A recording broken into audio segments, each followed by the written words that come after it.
All that makes me happy is when a little kid comes up to me, or when anyone comes up to me and they're just like, that piece that I saw, like that really means a lot to me. And not to say that we're saving lives out here, but if I can, like, you know, spread a positive message with artwork, with social media, then I do my job. My shine, I got it. Y'all won't ever block it. Like the ringers on in the meeting is coming out my pocket. Too fly when I try, you stun like the Rockets. Always knew I had it in me if I'm being honest.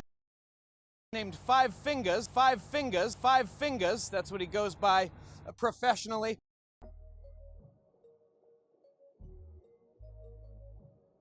My Galleries Outside is a street art movement I started back in 2014. It was a feminist show from Coco Rosie in New York City.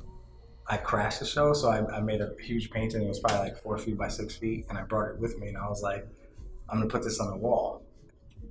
So I went into the show. It was like opening night, and like there was tons of people in there. I'm standing in the middle of it, and I have this big painting covered in like brown wrap, and I'm like, I'm waiting for my perfect opportunity to come and just stick it on the wall, but people keep coming in and out of the rooms. So finally, like after my 3rd glass of champagne, like I was like, I'm leaving. So I left, and I was like, no, I came all this way. I was like, I'm doing this. Went back in, took the paper off. I scoped out the perfect spot, and I just stuck it on the wall. And I left. And then I wrote the wrong contact information. So that was the first piece that had that my Galleries Outside hashtag, but I misspelled. I left out the I and the outside. I realized, and I was like, damn, I was like, no one's gonna find me now. They're gonna like that piece. So luckily, this girl, a friend of mine, Liz, she was working the exhibit, and she actually hashtagged it the right way. She hashtagged it the right way, and like 2 weeks went by, and I found the hashtag, and she was like, whoever did this, like we love it, like come on in. And so I thought it was like a setup. I thought they were gonna try to get me in trouble. So I went in anyway, and then they asked me to like help out with the show. So I worked with the show, and like and that was my real experience in like gallery work. But then it was like a closing night thing, and some guy, you know, he looked like he was, you know, came from like the Upper West Side or something. He was just like, I love it. Like, that's what you should do. You should travel, and you should do like Keith Haring, like Basquiat kind of art. Like your artwork reminds me of that, and just travel and just spread what you want to spread. So I was like, all right, perfect. And then to backtrack a little bit, there was a yogi there, and I told her that my problem was sleeping, that I don't really sleep. So I told her I try to meditate, but I can't meditate, and she told me to paint. Paint will be my meditation. So I started painting more and more, and before I knew it, I had like 150 pieces in like 3 weeks of just random paintings, words, like actual figures. So I was like, I gotta do something with these. So I started posting on my social media. People started responding, and I was like, well, I have so much in my house that I might as well just start putting them on the street instead of galleries. So I started hanging them around, and I started traveling. And then in my hometown, I put a big piece. It was like 8 feet wide under a bridge here, the train trestle, and I announced it on my social media, and I was like, whoever finds it can keep it. I decided to take all my paintings to the street, and whenever I traveled, I would bring paintings with me, or I would buy canvases there if spray paint wasn't allowed on the plane. I started announcing it on my social media every time I would go out, and be like, you know, I just hung up like a 4 foot by 4 foot painting here, took a picture, put it on my social media, and to my amaze, like as it caught on, people were finding them within like 10 minutes of me putting them up. And I'd be like, damn, like it's already gone.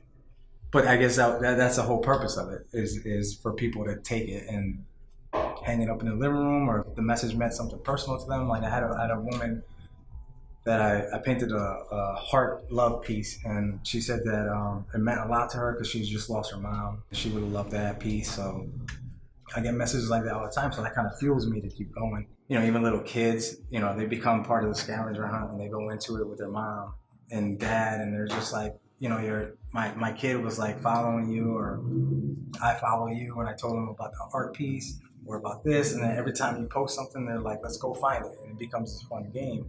But it's also spreading positive messages along with art. Love More Than Ever started in Chicago. So I was living in Chicago for about a year. It kind of started with the election of Donald Trump. And I don't want to get too political, But I started seeing on my social media all this hate, all this back and forth between people that I personally knew, and you see sides of people that you know. So I started with that, and I started noticing that, and I was like, wow, this is like an ugly time right now. And I know from like times like this, you get a lot of artwork, inspiration, you know, from rough times. So I was like, huh. So while I was in Chicago, people started tagging me in a news article about some hate, some white supremacist flyers that were left in East Norwalk or somewhere, West Norwalk. So I was like, that can't be happening in my town. So I always found like I was like kind of like a Robin Hood or like something like that. Like tried to fight like a superhero, like an art superhero kind of thing, where I try to fight injustice with artwork or with words or with images. So a couple people contacted me, and I was like, well, I got to come up with a campaign to help fend that off, and also help Chicago out because I know there's a lot of gun violence in Chicago. So I was in there sketching out words and phrases and stuff because a lot of the time when I paint, I like to get to the point and just write the words down as opposed to painting an image. So I finally came up with like Love More Than Ever. And I was like, I don't know if that makes sense. It could be a comedy or somewhere, period. I don't know. But I was like, I'm just going to go with it because it's street art. So we have creative freedom. So I put it on a canvas. I hung it up on the south side of Chicago. And it stayed there for like 2 weeks. And because at the time I was going back and forth a lot between here and Chicago.